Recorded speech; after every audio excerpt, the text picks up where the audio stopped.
resistant to it. You're resistant to changing your moral code. In your life, there were men that you left, these men who were good men, good fathers to your children. You left them because they were cheating on you.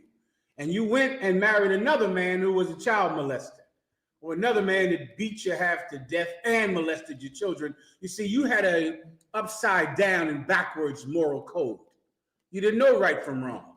You come from a world where a woman stays with a man who sleeps with her children, but she leaves a man who cheats on her with other women. That's the world you come from. Am I telling you something you don't know? That's every day, huh? You can, please believe you can molest her children. She'll stay with you.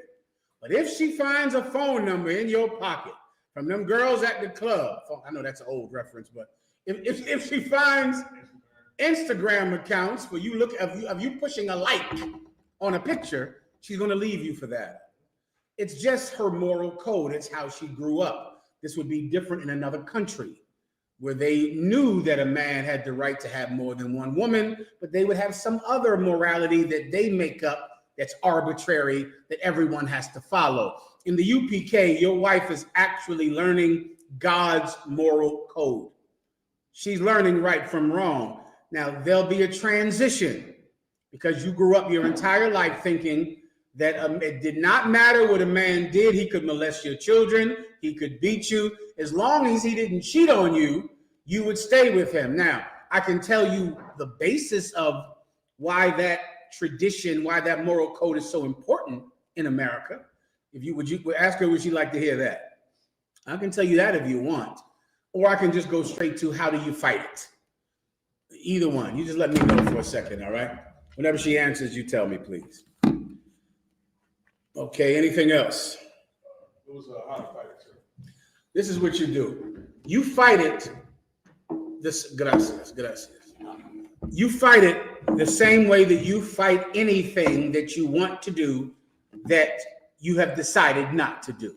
You fight it the way you lose weight, or the way you give up drinking, or the way that you decide to get on an exercise program, or the way that you decide to go back to school and further your education. You fight it with discipline, sweetie.